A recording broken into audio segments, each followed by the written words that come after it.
এবারে আমরা যে সমস্যাটি সমাধান করব সেটি দুইটি বিন্দু এবং ব্যাসার্ধ দেয়া আছে এই সংক্রান্ত সমস্যা।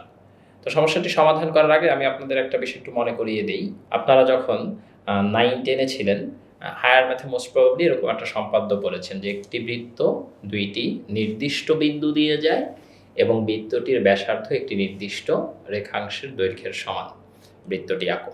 আমি জাস্ট খুব দ্রুত একটু পদ্ধতিটা দেখাই, মনে পড়ে কিনা দেখেন তো। এরকম দুইটা বিন্দু দেয়া থাকতো, তারপর আপনি এই দুইটাকে যোগ করতেন, করে ব্যাসার্ধ এইভাবে এইভাবে করে এঁকে এই দুইটাকে যোগ করে এইদিকে একটা বৃত্ত এইদিকে একটা বৃত্তকে ফেলতেন। আইডিয়াটা মনে পড়ে? সো আমরা এই প্রবলেমটা সলভ করব এবং এই প্রবলেমটা সিমিলার, এটা বোঝা দরকার কিন্তু ভাইয়া, যে দুইটা বিন্দু দেওয়া আছে, একটা বিন্দুকে 1,1 আরেকটা বিন্দুকে 2,2, আবার একটা নির্দিষ্ট ব্যাসার্ধ দেওয়া আছে। তো এরকম দুইটা বৃত্তই আমরা বেসিক্যালি এক্সপেক্ট করতেছি যে এখানে সলিউশনে দুইটা বৃত্ত আসা উচিত। তো সবাই যদি একটু খেয়াল করি, একটা বৃত্ত 1,1 এবং 2,2 বিন্দু দিয়ে যাচ্ছে এবং তার ব্যাসার্ধ 1 একক। তো আমরা ধরে নিই বৃত্তটার কেন্দ্র h, কে। তাহলে বৃত্তটার কেন্দ্র যদি h, কে হয়, তাহলে এই h, কে বিন্দু থেকে 1,1 এর যে দূরত্ব এবং 2,2 এর যে দূরত্ব, এই দুটো দূরত্ব ডেফিনেটলি সমান এবং এই দূরত্বটা হচ্ছে 1 একক। তাহলে প্রথমে এই দুইটা দূরত্ব সমান ধরে আমরা যে ইকুয়েশনটা পাবো সেটা কি?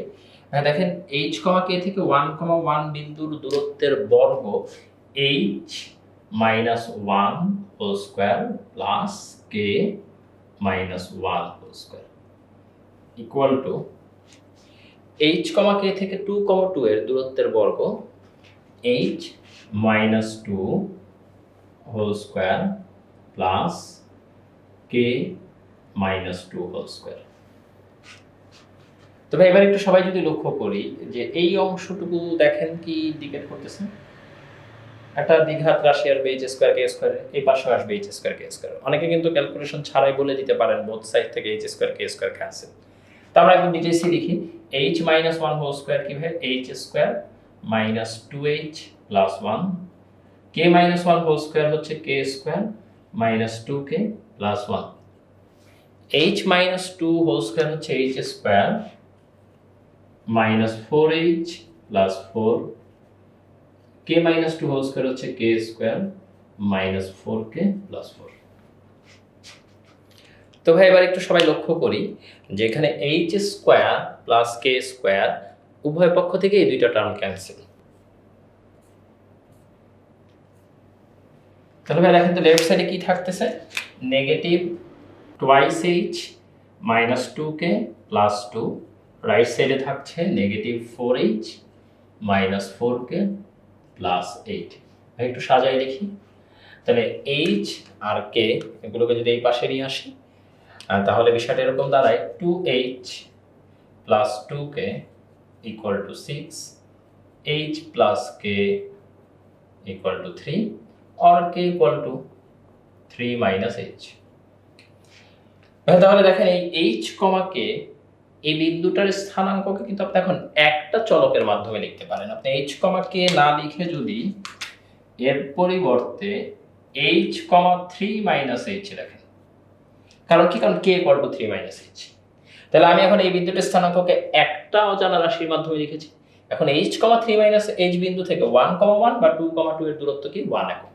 তাহলে আমরা এরকম বলতে পারি h minus 1 whole square plus 3 minus h minus 1 whole square, এই যে ভুজ দেওয়ার অন্তর হোল স্কয়ার প্লাস কোটি দেওয়ার অন্তর হোল স্কয়ার ইকুয়াল টু কি? বৃত্তের ব্যাসার্ধ 1 স্কয়ার।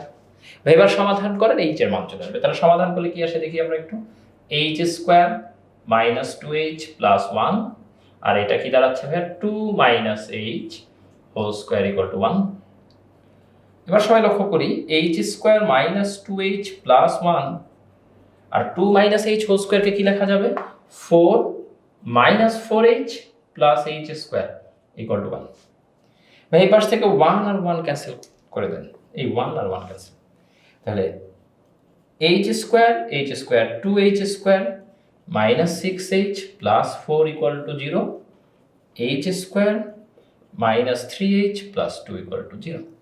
ভাই এবার এটাকে যদি সমাধান করি কি পাওয়া যাবে? এইচ এর দুইটা মান পাবেন, এটা হচ্ছে H minus one into H minus two equal to zero. ভাই এগুলো একদম বাচ্চাদের জিনিস, আপনারা নিজেরাও পারেন, জাস্ট ক্যালকুলেশনটা করে নিলে H equal to one, H equal to two, যেহেতু H plus K equal to three, so H equal to one হলে কে ইকুয়াল টু কত ভাই? টু, আর এইচ ইকুয়াল টু টু হলে কে ইকুয়াল টু ওয়ান।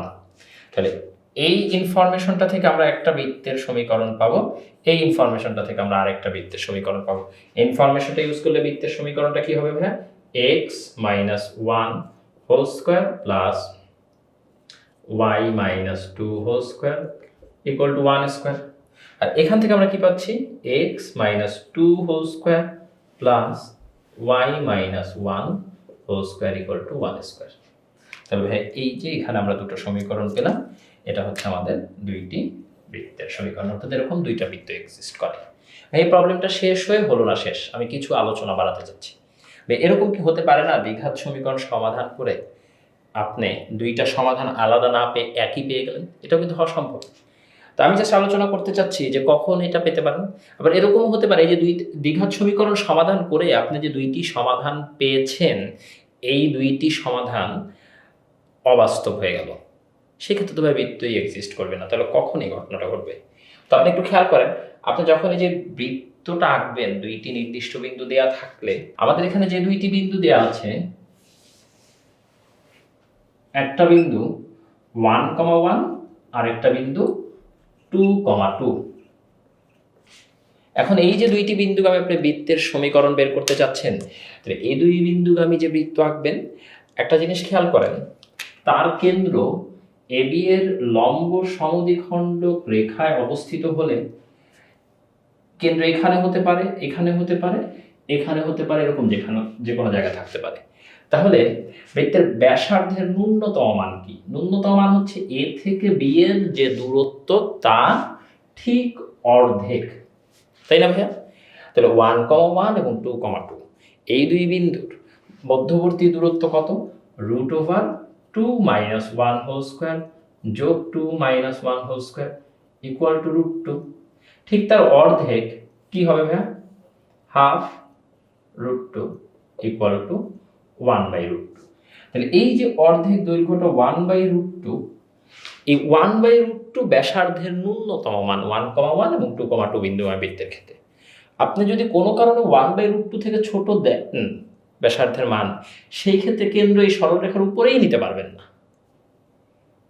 তার মানে 1/√2 থেকে যদি ছোট কোনো সংখ্যা দিতাম, তাহলে এখানে যে দ্বিঘাত সমীকরণটা ফর্ম হতো তার সমাধান অবাস্তব পেতেন, অথবা এরকম কোনো বৃত্ত থাকতো না, বা বৃত্তটাকে অবাস্তব বৃত্ত বলতাম। ওই যে মনে আছে ভাই অবাস্তব বৃত্তের কথা। সিমিলারলি যদি 1/√2 দেই, তাহলে আসলে আপনি এরকম উপরে নিচে দুইটা বিন্দু না পেয়ে অনলি একটাই পয়েন্ট পেতেন, সেটা। আর অন্য যে কোনো ব্যাসার্ধের ক্ষেত্রে আপনি যদি উপরে একটা বিন্দু পান, নিচে সিমিলারলি আরেকটা বিন্দু পান। তাই সেই সকল ক্ষেত্রে দুইটা সমাধান আসে, যেমন আমাদের এইখানে দুইটা সমাধান এসেছে। তো ভাই আশা করি আমরা পুরো প্রবলেমটা ডিটেইলসে বুঝতে পেরেছি।